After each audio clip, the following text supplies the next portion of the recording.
Welcome to the Deep Dive. We're here to cut through the noise, really distill complex stuff into clear, actionable insights just for you. Today we're tackling something that touches millions, often, silently, but with a huge impact. Depression. If you've ever felt maybe caught in your own thoughts, weighed down by emotions you can't quite name, or just deeply tired of life itself, please know you are absolutely not alone in that. It's so common, yet it feels incredibly isolating, doesn't it? But, and this is really important, there's good news here. There's hope. There are concrete steps, real tangible tools you can actually use to start navigating out of that heavy place. Healing isn't like flipping a switch, dark to light just like that. It's more of a process, a journey.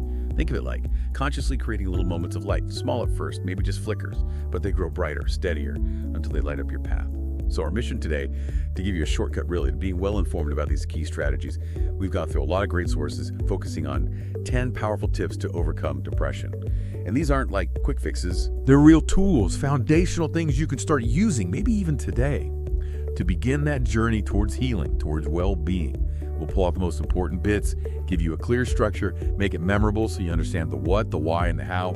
Okay, let's unpack this and dive deep into these strategies. Yeah, and what's truly fascinating here, I think, is why this kind of structured, step-by-step approach is so valuable for something like depression. Because depression often feels like this big amorphous fog, right? No clear edges, no obvious start, definitely no clear path through it. And that feeling, that ambiguity, it can be completely paralyzing for people. But when you look at these 10 tips together, not just as separate things, but as a whole strategy, well, they offer a kind of pathway. They touch on different parts of our experience, our thoughts, our actions, our physical health, how we connect with others. It's holistic. Multi-pronged approach, really. Exactly. It's not about promising miracle cures, definitely not. It's about empowerment. It's about reinforcing that idea you mentioned. Healing is about creating those moments of light, nurturing them until they grow stronger. It reminds us the journey takes patience, yes, persistence too, but it is achievable. And if we connect this to the bigger picture, well, breaking down this huge, overwhelming challenge into manageable steps, that directly fights that feeling of being overwhelmed. Which is such a big part of depression itself. Right. One of its worst tactics. So this raises an important question for us today, doesn't it? How do we take these insights, these tips, and make them really tangible? Turn them into actions that you, listening right now, can start using right away, today, to make a real difference. Okay, let's kick off then. Tip number 1 might sound, deceptively simple, but for so many, it's the hardest, bravest first step. It's acknowledge what you're feeling. Our sources consistently say this is the absolute starting point, and they really stress how difficult it is. I mean, think about it. How often do we try to hide it? Put on that mask. The I'm fine mask. Exactly. That practiced I'm fine, even when inside you're falling apart. We tell ourselves, maybe if I ignore it, it'll just disappear. But the core insight here, and it's so crucial, is that denial, pushing it away, it actually makes the pain stronger, more rooted. Acknowledgement isn't giving up, not at all. It's this incredibly brave act of just saying, okay, yes, I'm struggling right now, and that's okay. It's okay not to be okay. One source had this great analogy, really vivid. Think of it like turning on a light in a pitch black room. You've been stumbling around, bumping into unseen things, but flip that switch. Suddenly you see the obstacles, the layout, and that awareness. That's the only way you can start making changes, moving forward deliberately. That awareness is everything, isn't it? It absolutely is foundational. And what's fascinating psychologically and even, neurobiologically is the power of naming the emotion. See, when we don't acknowledge something like depression, it can feel like it is us, like it defines our whole identity, this overwhelming blob. Yeah, it consumes you. Right. But the moment you give it a name, even just internally, like, I am feeling depressed today, or, okay, this is anxiety I'm feeling, you start to create this tiny but incredibly powerful separation. It goes from being who you are to being an experience you are having. That's a huge difference. Huge. That small act of naming it, it starts detaching the feeling from your core self. You can observe it rather than just be it. Psychologically, this shifts you from being a passive victim of the feeling to becoming an active observer. And that's the absolute first step needed for any conscious change. It breaks that cycle of avoidance, where avoiding the feeling just makes it stronger. Naming it lets the rational part of your brain, the prefrontal cortex, engage. Instead of just reacting. Exactly. So for you, listening, this first step, it's about empowering yourself, moving from just experiencing the emotion passively to actively engaging with it, creating that mental space you need for real change. It's the turning point. That distinction being the emotion versus having the emotion. That feels liberating just hearing it. And building right on that first step, tip number 2 makes perfect sense. Talk to someone you trust. The source material really hammers this home. Depression is heavy, incredibly heavy. Carrying it alone can feel just unbearable. Crushing. Yeah. And talking is framed as a way to release some of that weight. And here's something important it clarifies. For anyone hesitant to open up, talking doesn't mean you have to lay out your entire life story, have all the answers, or even explain it perfectly. It can be as simple and as powerful as saying, look, I'm having a really tough time right now. Can you just listen? That's it. And the benefit of sharing, of getting those struggles out, it's transformative. When feelings leave your head and enter that shared space, with another person, they lose some of their power. They feel less huge, less scary. They become externalized. Right. And sometimes you get that amazing surprise where the person you open up to says, oh my gosh, I felt that way too, or I get it. And suddenly that crushing aloneness lifts a bit. You realize you're not the only one. That shared vulnerability, being seen, being heard, that's powerful medicine. It really is. And if we connect this to the bigger picture, sharing actively fights that societal stigma around mental health.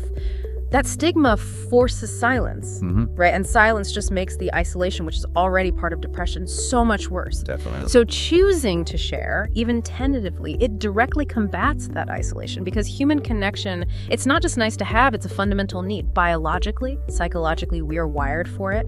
And when you share safely, authentically, it builds belonging, validation, it helps regulate your nervous system. Just someone else's calm presence can soothe you. All of that is the exact opposite of what depression wants. It pushes back against the illness itself. Precisely. Therapeutically, getting those internal struggles out makes them less abstract, less terrifying, more manageable. You can reframe things, find new perspectives. So for you listening, think about identifying just one trustworthy person, a friend, family, maybe a clergy member, maybe even reaching out to a professional as a first step. That single act can be such a profound, courageous move towards lessening that intense isolation you might feel. It's like building a bridge out of that dark place. A bridge is such a good way to put it. Okay, let's shift gears slightly, move towards our physical selves. Tip number 3, move your body. Now, I know what you might be thinking, and the sources get this, they address it head on. When you're depressed, exercise is often the absolute last thing you want to do. Just getting out of bed can feel like climbing Everest, right? Never mind putting on workout clothes. The inertia is overwhelming. Totally.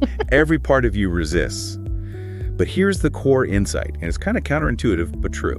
Movement, even tiny amounts, can genuinely start to shift your brain chemistry. We're not talking about becoming a marathon runner overnight, not even an hour at the gym. The science behind it. Exercise releases endorphins, those natural, happy chemicals. They lift your mood, act like natural painkillers. Yeah, the body's own mood booster. Exactly. And the key, which the source really stresses, is start tiny. Make it manageable. We mean really small actions. A gentle stretch when you wake up, maybe just dance to one song in your room, or a short walk outside, even just around the block. And there's a bonus mention. Getting outside, especially in sunlight, helps with vitamin D. Which is crucial for mood regulation. Right, so the power isn't in these huge efforts, it's in the small, consistent shifts. And here's where it gets really interesting. How can these tiny movements make such a big difference? What's the science behind that ripple effect? Well, this raises that crucial question about the mind-body connection, doesn't it? We often treat them separately, mind and body, but they're constantly talking to each other, fundamentally linked. So when we talk about endorphins, it's not just a nice idea, it's direct biology. Physical activity literally changes your brain's chemical environment. It's a natural antidepressant and anti-anxiety effect right there. Wow, okay. But it's more than just the immediate chemicals. Regular movement, even gentle stuff, stimulates neurogenesis, the growth of new brain cells, especially in the hippocampus, which is key for mood and memory, and often smaller in people with depression. So you're literally helping your brain rebuild itself. In a way, yes. It also boosts something called BDNF, brain-derived neurotrophic factor. Think of it like fertilizer for your brain cells. Promotes their health. And then there's the cumulative effect. Small, consistent movements fight that awful lethargy, that lack of energy that comes with depression. This is where behavioral activation comes in. Depression makes you inactive, which makes you feel worse, which makes you even more inactive. It's a vicious cycle. Right, I know that cycle. Starting even tiny movements breaks that cycle. It rebuilds energy slowly, improves sleep, helps reset your body clock. It creates a positive feedback loop. Movement boosts mood slightly, making the next bit of movement feel a tiny bit easier. So for you listening, even if a big workout feels impossible, think about it. How could you add just one tiny movement today? So small it feels almost silly. A minute of stretching, a 5-minute walk, just to kickstart that chemical shift, chip away at the inertia. It's about consistency, not how hard you push. Often, just forming the intention to move is the biggest, most important step. The intention itself being a step forward. I like that. Okay, building on shifting our internal state, tip number 4. Practice mindfulness and breathing. The sources link depression often to being, well, trapped in loops of overthinking, regretting the past, fearing the future, that constant mental noise. Rumination, yeah. Exactly. And mindfulness is presented as the antidote. The way to bring you back to now, the present moment, where life is actually happening, and the core practice. It's simple, but powerful. Deep breathing. Not complicated yoga, just breathing. Inhale slowly through your nose. Feel your belly rise. Hold it a few seconds. Exhale slowly through your mouth. Feel the tension release. Do that for just a minute. You will feel your body relax. It's physiological. Right. But mindfulness isn't just formal meditation, is it? The source says it doesn't have to be complicated. It can be woven into daily life, like sipping tea slowly, really noticing the warmth, the smell, the taste, or just listening to birds outside, tuning in. The purpose of these moments. They're anchors. They gently remind your brain, okay, I'm here, I'm safe, I'm alive, right now. What? Grounding yourself, pulling back from the noise. Yeah, and what's fascinating, beyond just feeling calm, is how mindfulness actively disrupts those cycles of rumination and anxiety. Our brains have this thing called the default mode network, the DMN. It's active when we're mind-wandering, thinking about ourselves, the past, the future. The overthinking network. Kind of, yeah. And in depression, it can get stuck in overdrive, keeping you trapped in those negative loops. Mindfulness, by intentionally shifting focus to the present, even for short bits, quiets that DMN. It trains your brain to step out of those loops. And physiologically, that deep breathing, it's a direct line to calming your nervous system. It stimulates the vagus nerve, kicking in the rest and digest system. The opposite of fight or flight. Exactly. It lowers stress hormones like cortisol, slows your heart rate. It promotes real physical relaxation. And it's not about emptying your mind that's a myth. It's about learning to observe your thoughts, like clouds passing by without getting swept up in them, without judging them. It builds mental muscle, gives you more choice over your inner experience. More agency. Precisely. So for you listening, how can you anchor yourself in the present, even for just a minute? Maybe focus on your feet on the floor, the warmth of your hands. Just find that brief moment of safety, of calm, amidst all that mental noise. It's a tool you can use anywhere, anytime, to reclaim your mental space. That idea of an anchor, a portable tool, is so valuable. Okay, moving into strategies for regaining some control and really nurturing ourselves. Tip number 5, break tasks into small steps.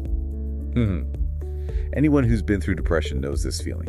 Everyday tasks, laundry, cooking, showering, they can feel monumental, like climbing a sheer cliff. Utterly overwhelming. Yeah, and the source explains this isn't laziness, though we often judge ourselves harshly. It's because depression just drains your energy, your motivation. It creates this paralysis. So the trick, simple, but so effective, is break everything down into the smallest possible step you can imagine. It's not just about making it easier, it's about making it possible again. Feasible. Exactly. The examples are great. Instead of cleaning the whole room, try to pick up one shirt. Instead of cook dinner, maybe just wash one dish. And this part is crucial too. Celebrate each small action. Acknowledge it, because every tiny step forward, no matter how small it seems, is progress. And that progress builds, creates momentum where before there was just nothing, stagnation. And if we connect that to the bigger picture, we're talking about building momentum, yes, but also rebuilding self-efficacy, that belief that you can actually do things. Depression creates that vicious cycle, right? You don't act, you feel guilty and useless, which makes you even less likely to act. Deeper and deeper. It feeds itself. Totally. Breaking tasks down interrupts that. It creates these little wins, these micro victories. Each one shirt, each one dish gives your brain proof. See?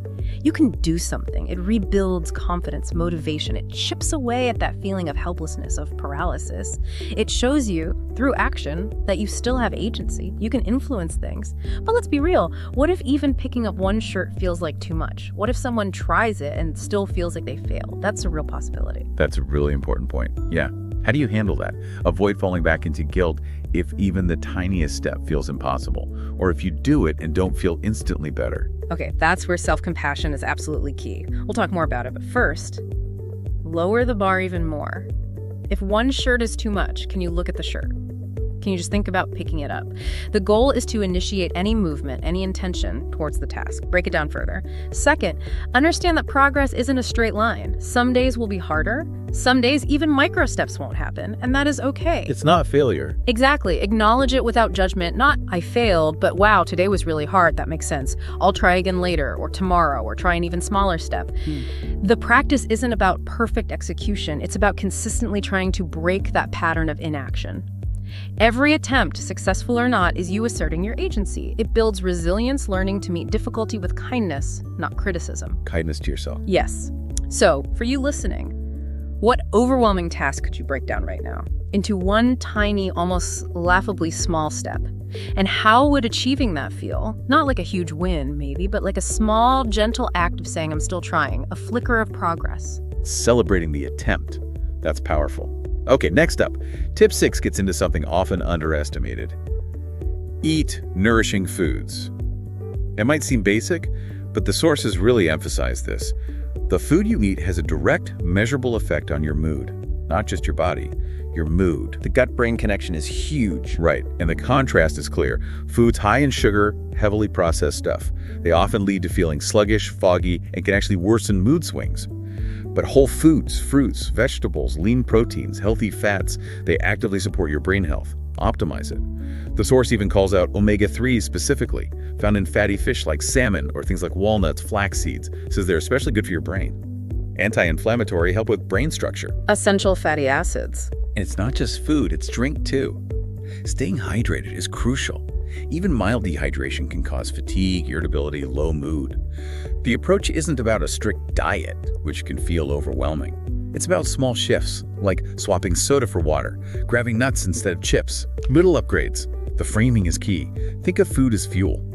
Fuel for your mind, just as much as your body. And this raises that fascinating point about the gut-brain axis. It's not just a saying, it's a real communication highway. Nerves, hormones, immune signals going back and forth between your gut and your brain. Your diet directly shapes your gut microbiome. There's trillions of bacteria in your gut. And guess what?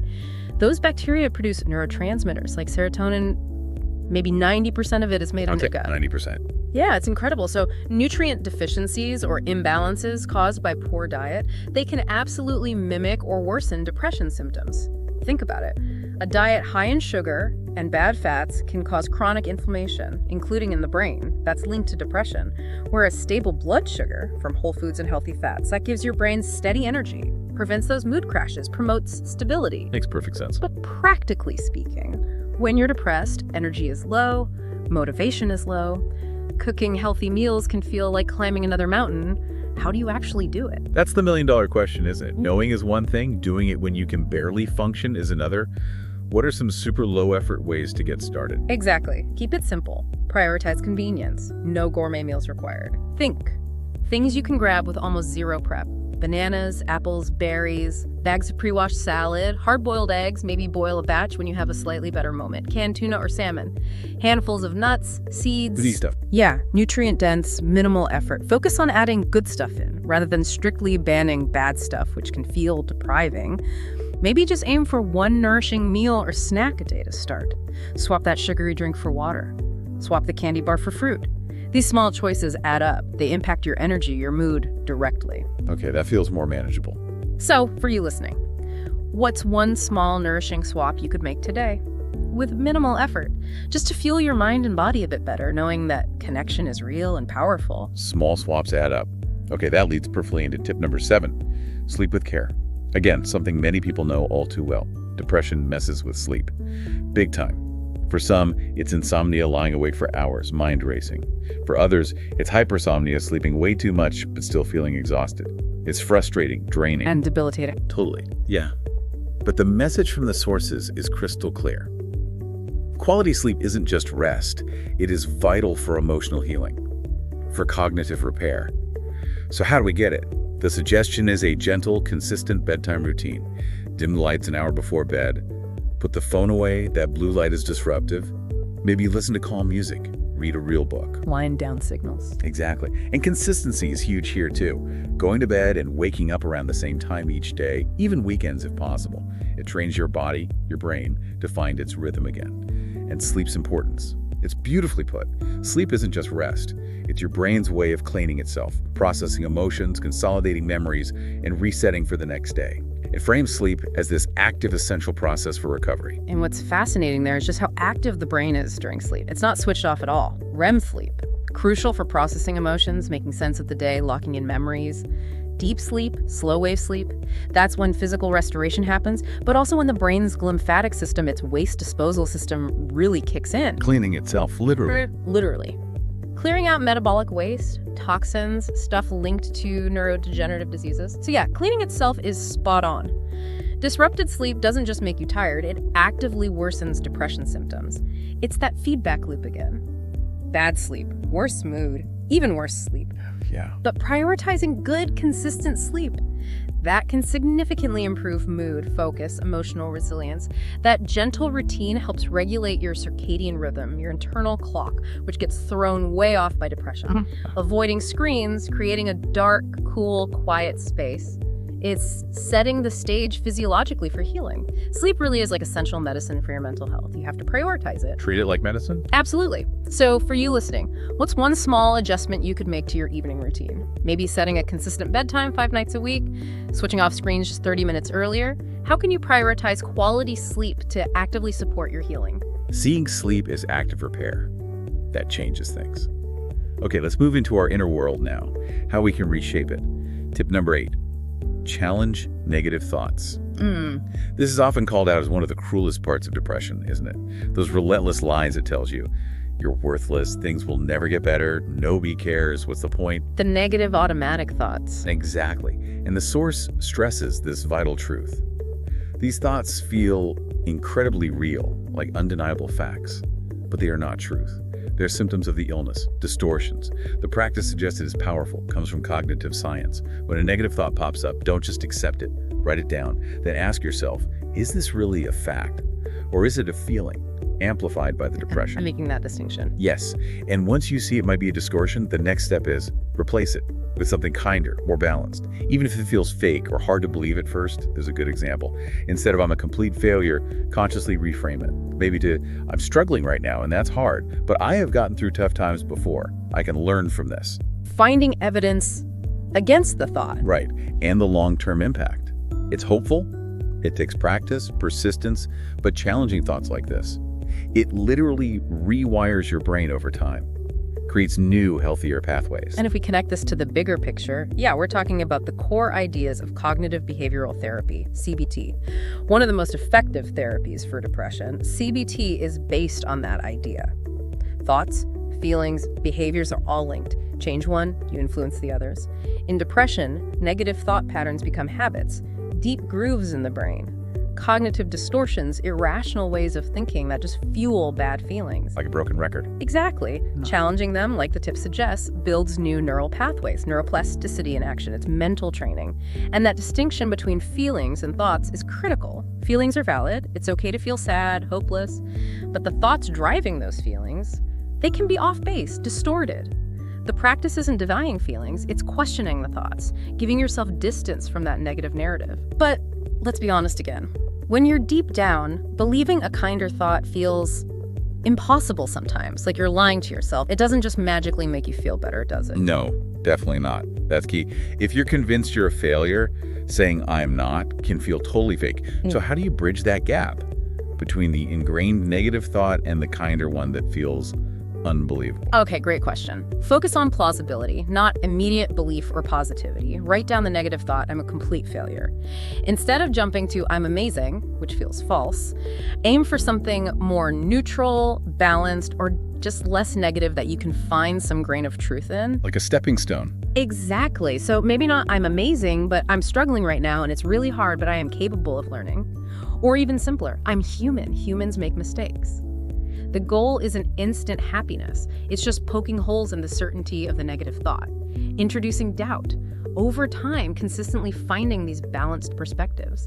Your brain starts using those new pathways more. The old negative path gets less worn, the balanced one gets stronger. It takes time, patience, repetition. But it works. It rewires things. That makes sense. So for you listening, how can you practice that? Distinguishing fact from feeling next time a negative thought hits. And what kinder, more balanced alternative, even just a tiny sliver of doubt in the negative, could you offer yourself just to start that rewiring? That skill feels truly transformative. Okay, penultimate tip, number 9. This is about protecting your energy. Limit alcohol and social media. The source acknowledges that powerful pull when you're depressed to just numb out. Reach for alcohol, get lost in binge watching, scroll endlessly through social media. It feels like an escape, right?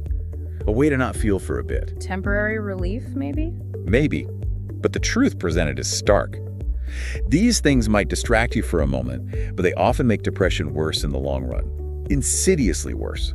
The specific harms are clear.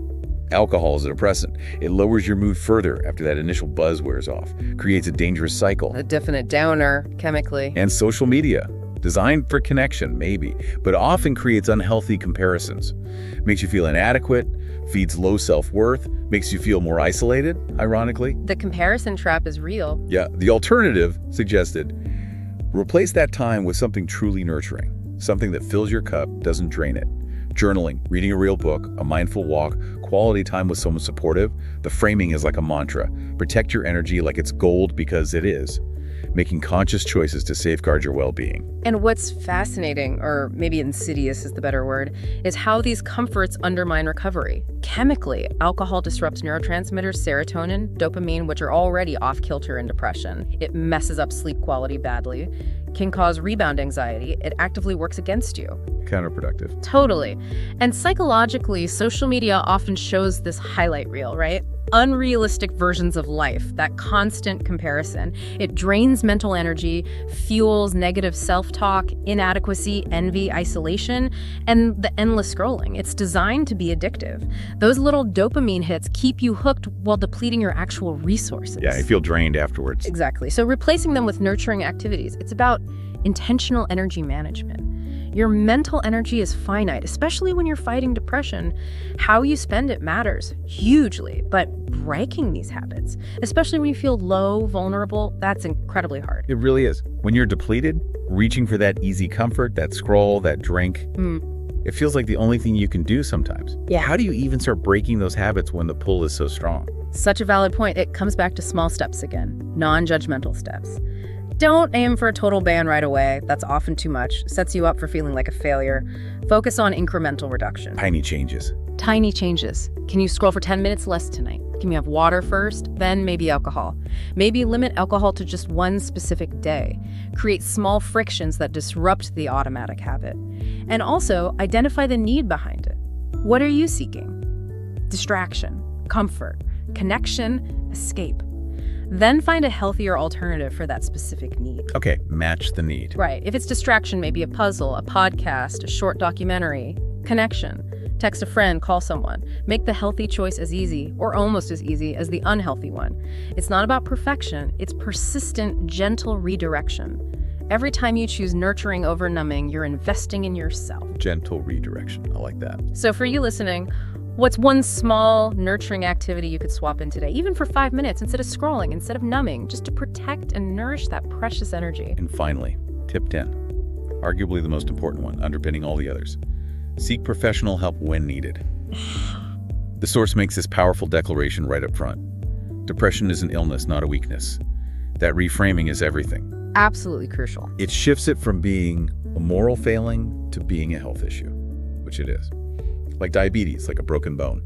Sometimes you need help. You need a doctor, a therapist, maybe medication to treat it effectively. The benefits are huge. Therapy gives you tools, strategies, helps you understand patterns, build coping skills. Medication, when appropriate, can help rebalance brain chemistry, giving you the stability needed for other strategies to work. Support groups, they show you you're not alone. Others get it. Validation and connection. Yes, and the ultimate reframe, fighting that stigma.